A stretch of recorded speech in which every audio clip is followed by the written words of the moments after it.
Antes do suicídio, a morte é um tabu na sociedade. Então a gente não fala nem de morte, muito menos de suicídio.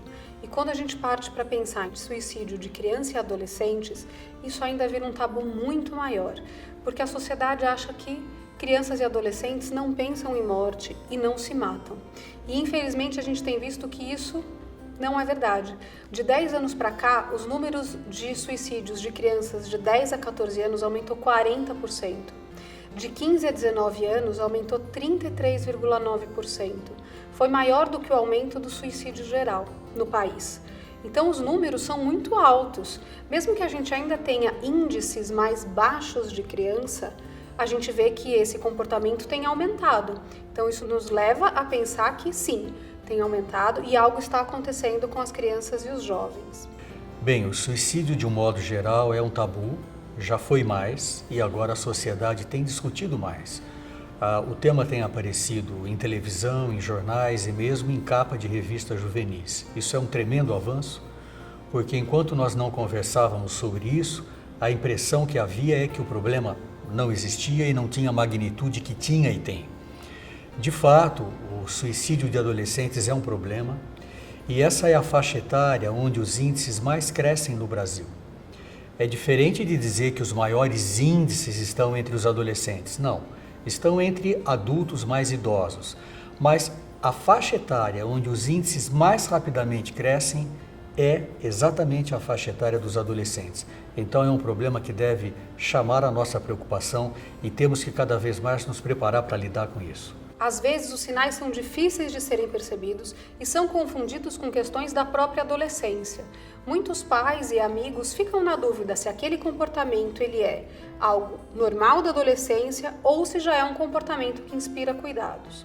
Alguns dos sinais que a gente tem são diminuição das notas, quer dizer, do rendimento escolar, aumento de faltas, aumento de queixas físicas como dores de barriga, dores de estômago, maior agressividade, mudanças bruscas de comportamento, um tédio constante, alterações de sono e de apetite, alguns sinais de depressão, mas aí vale lembrar que para os meninos, às vezes essa depressão ela se mostra de outra forma. Às vezes ela vem com um comportamento mais agressivo. No caso das meninas, muitas vezes está relacionado a sentimentos de menor valia. Ela não aceita elogios, ela não aceita prêmios, aumento do uso de álcool e drogas, isolamento. Quando o adolescente dá algo que é muito querido a ele, por exemplo, um adolescente que toca violão e pega o violão e dá para um amigo sem que isso tenha uma explicação. E algo que tem acontecido ultimamente com relação a posts sobre morte e sobre suicídio. Então, as redes sociais têm sido locais onde os jovens colocam essa vontade, essa intenção de morte e por conta dos grandes mitos que a gente tem, como o principal deles, quem fala não faz, as pessoas acham que quando um adolescente coloca algo lá, isso é besteira, não deve ser levado em conta. E infelizmente a gente também tem hoje suicídios ao vivo de adolescentes nas redes sociais. Isso mostra que tem muitos sinais que podem ser observados e que qualquer comunicação suicida, seja ela direta, como eu quero morrer, eu estou pensando em me matar, como mais indireta, eu quero dormir e nunca mais acordar, eu quero acabar com tudo, são sinais que a gente leva em consideração. Fala-se muito sobre os sinais de um suicídio iminente. Nós temos que tomar cuidado porque algumas pessoas põem fim à vida sem dar sinais. Então nós também não podemos afirmar que sempre há sinais. De um modo geral, o que nós temos que perceber é uma mudança de padrão de comportamento. Eu vou dar um exemplo. Após uma discussão com o pai, com a mãe, é normal o adolescente ficar uma tarde trancado no quarto.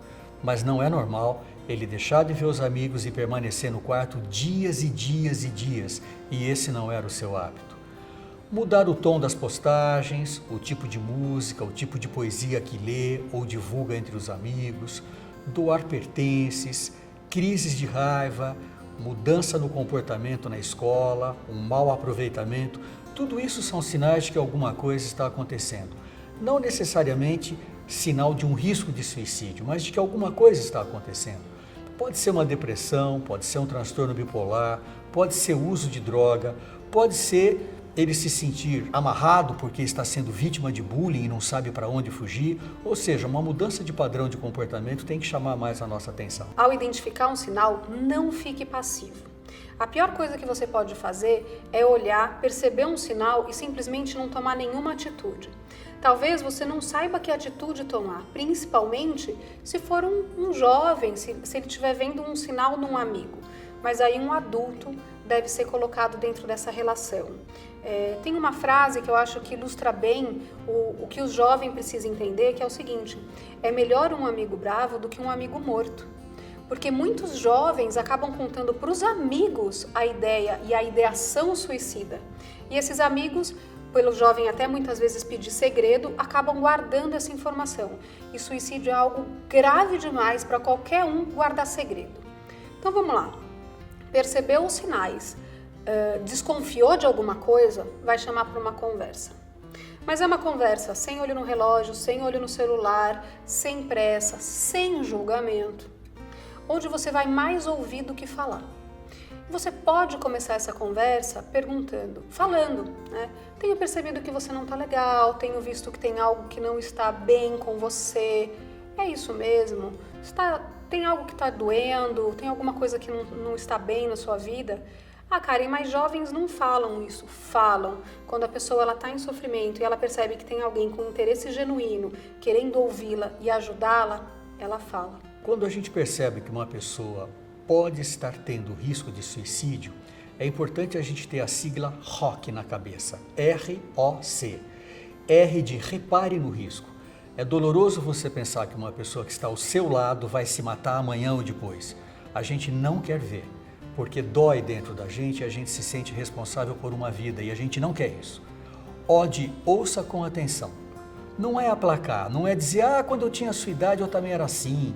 Isso é coisa da juventude, vai passar. E C de conduza. Conduza até um profissional de saúde mental. Porque o adolescente ou aquela pessoa que está deprimida não tem a iniciativa de telefonar, marcar, se deslocar, ficar esperando. Então, ROC.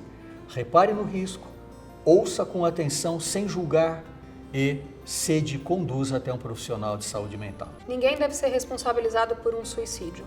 Nem pai, nem mãe, nem escola. Suicídio é multifatorial e a gente sempre tem que olhar para isso. São fatores sociais, culturais, econômicos, psiquiátricos, psicológicos, ambientais que vão influenciar esse comportamento. Então a gente não pode falar que uma pessoa é responsável por aquilo. É muito comum que a sociedade queira buscar um culpado e é isso que a sociedade vai fazer num primeiro lugar. E quando é jovem, vai principalmente culpar os pais. E não é assim. Eu sugiro que haja um convite para sair.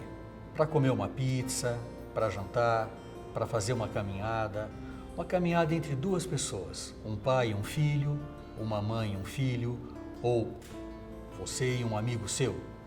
Duas pessoas conversando, sem olhar para celular, ouvindo muito o que o outro fala, sem julgar, sem dar tapinha nas costas e em algum momento perguntar, você está pensando em pôr fim à vida?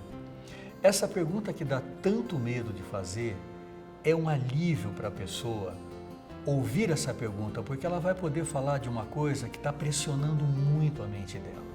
Quantos pacientes meus já não me agradeceram por eu ter feito essa pergunta? Muitas vezes profissionais vão precisar ser incluídos nessa ajuda, vai precisar de avaliação psicológica, avaliação psiquiátrica, em alguns casos uso de medicamento.